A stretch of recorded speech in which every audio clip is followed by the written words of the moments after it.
So we got scammed out of like 150 bucks for transport, and we got lost and ended up having to take a train. Hi, we're Jamie and Tanner. We've been together for 9 years, but recently got married in July. We love to travel, and we're fortunate enough to take a 2-week trip through Italy for our honeymoon. Stay tuned for all of our adventures. We just landed in Philadelphia. We got here about 30 minutes early, so our layover is about an hour and a half, I think. So now we're just waiting for the second leg of the flight, and that one is about 8.5 hours. See you all in Rome. I'm standing outside the window. I'm standing outside the window. I'm standing outside the window. I'm standing outside the window. I'm standing outside. Welcome to Rome. The local time is 9 minutes after 9.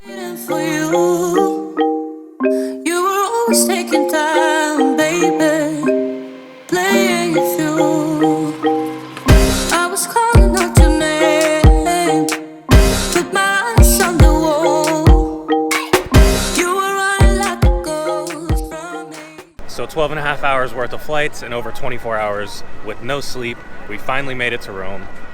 We got in, and what happened when the flight landed?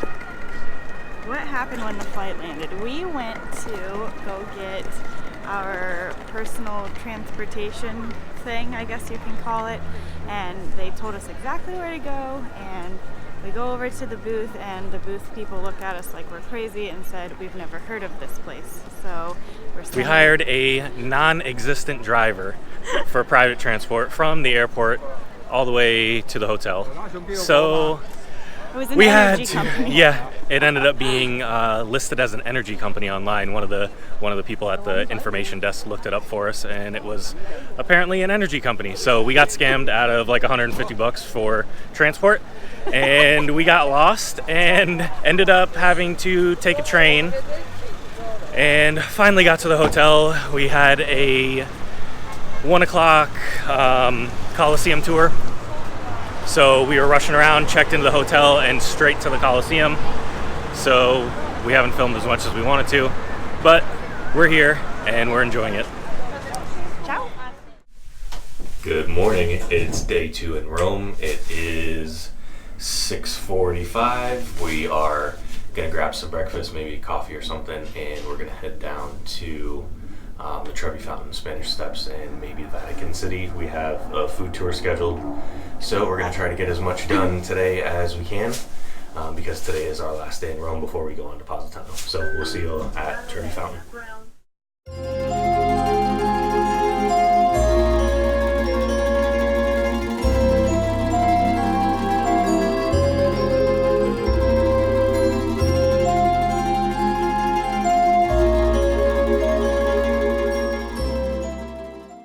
At the Trevi Fountain. It's not even 7:30 in the morning yet, and there's a ton of people here already. Well, not a ton, but probably a good, like 100 people here already.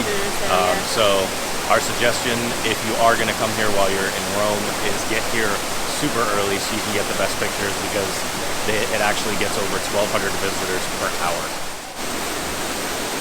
So at the Trevi Fountain, there is actually etiquette to throwing your coin. You're supposed to throw it with your right hand over your left shoulder. If you throw 1 coin in, it means that you will return to Rome. If you throw 2 coins in, it means that you will return and fall in love. And if you throw 3 coins in, it means you will return, fall in love, and get married. I'm already happily married, so we're going to go ahead and throw in my 1 coin over my left shoulder and hope that we return.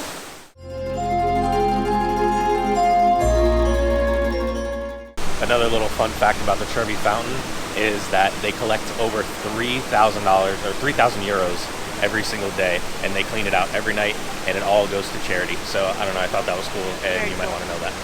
You've been playing my mind lately, turn it around.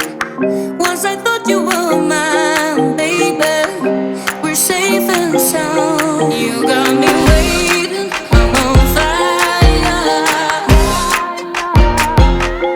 You got me waiting, my desire. We've made it to the Spanish Steps. It's said to be the widest set of steps in the world, but to be honest, it doesn't seem that wide, so I don't know how true that is. The research that I've done says it's between 136 steps and 138, but we forgot to count. So if you come here, count and let me know what it is. And it's called the Spanish Steps because it connects the Spanish embassy to the rest of Rome. Another fun fact about the Spanish Steps, you cannot sit on them and you definitely can't eat on them.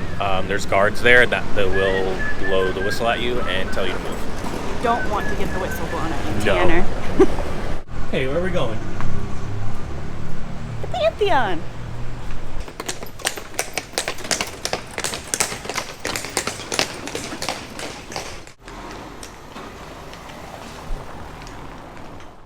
We made it to the Pantheon. The Pantheon is actually the largest unsupported dome in the world for the past 1,300 years. For over 1,300 years.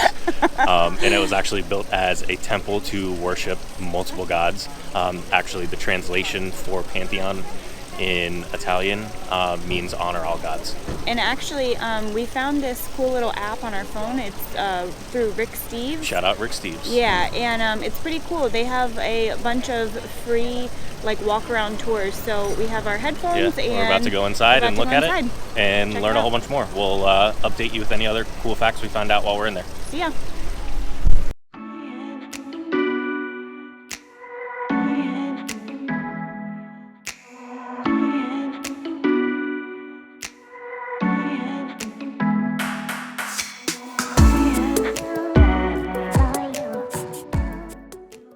So we just did the little Rick Steves audio tour for the Pantheon. I honestly can't recommend that enough. We did the one for the Colosseum. What other ones did we do?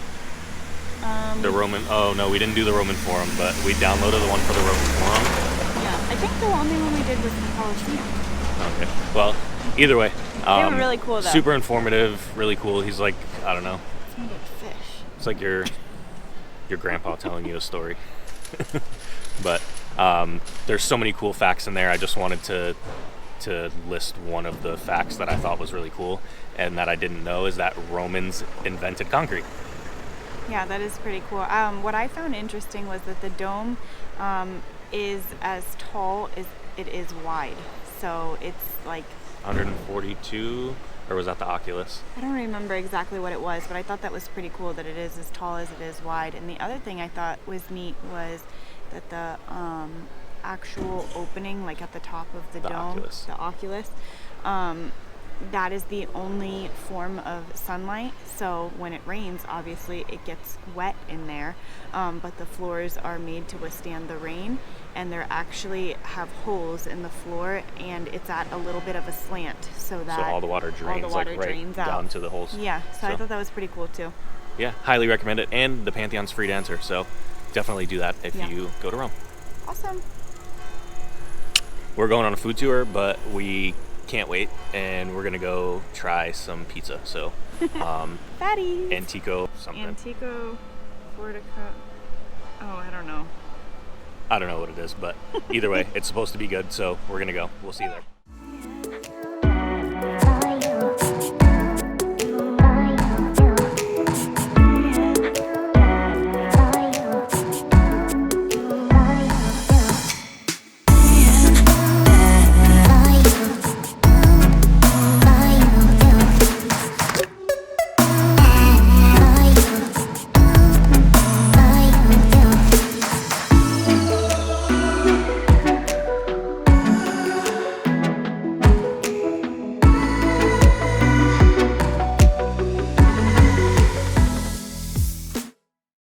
So that pizza was fantastic.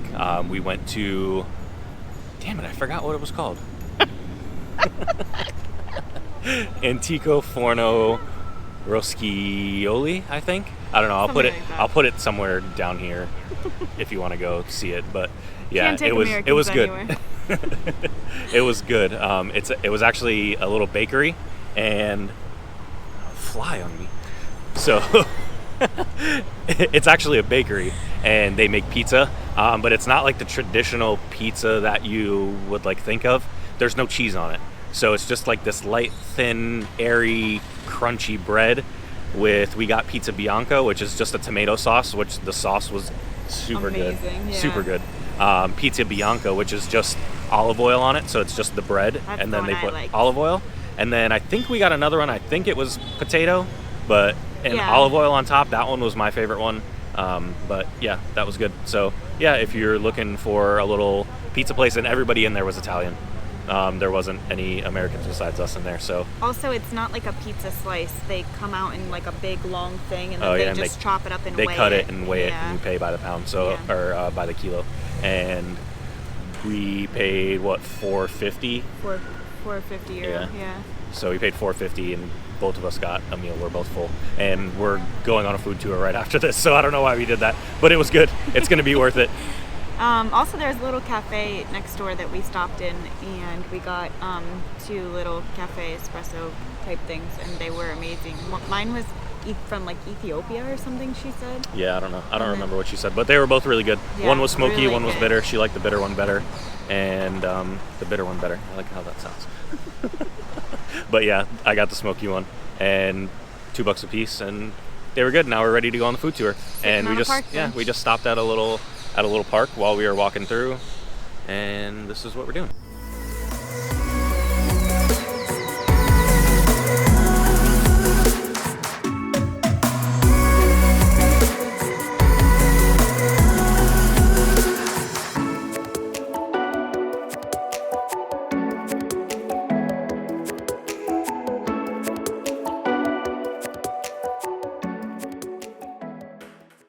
So cool thing about Rome that I don't think I mentioned is that they have these little fountains everywhere that you can just fill up your water bottle. You bring a little reusable bottle and you just fill it up.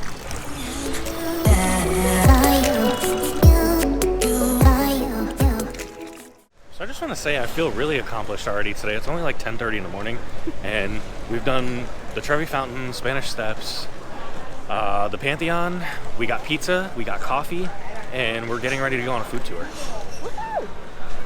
Not far from Rome, where they are famous for wild boar and pork meat.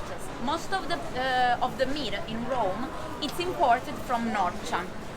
Viola is the name of the person who opened the business, the great grandfather of the actual owner, and this place has been open since 1890. Okay, let's go inside.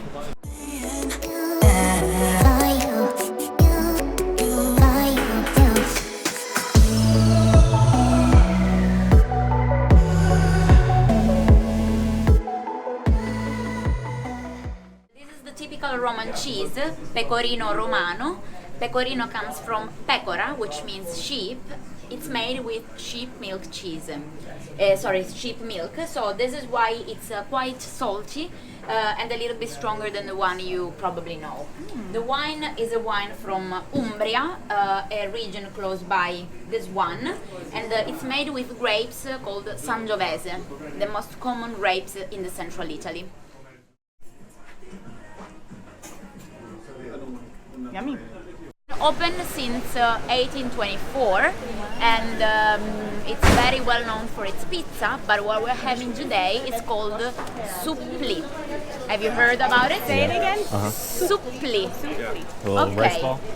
Rice ball, yes, exactly. Rice ball, the rice is cooked in the ragu sauce, hearts of mozzarella, breadcrumbs outside, deep fried. Yum. So I didn't record a whole lot from our food tour, but it was absolutely amazing. We booked a tour through Food Tours of Rome and luckily got Georgia as our guide. She was incredible. We went to several places, each one better than the last, and she also incorporated a lot of the history and culture of Rome into the tour, which I personally loved. It was a small group of 6 people, and that made the experience very personal for us. Jamie and I actually made some new friends from the Philippines, and at the end we even asked Georgia for a recommendation on where we should go for dinner and drinks. She recommended a place called Beer and Food, and it turned out to be a local restaurant with over 20 beers on tap and the best pizza we had while we were in Italy. And believe me, we ate a lot of pizza. So if you're going to Rome, I really recommend the walking food tour with Food Tours of Rome, and you should request to have Georgia as your guide. You won't be disappointed. But for now, it's Arrivederci Roma, because our train to Positano is here. So if you want to see more of our trip to Italy or things that you should do while you're there, stick around because the next video is coming soon.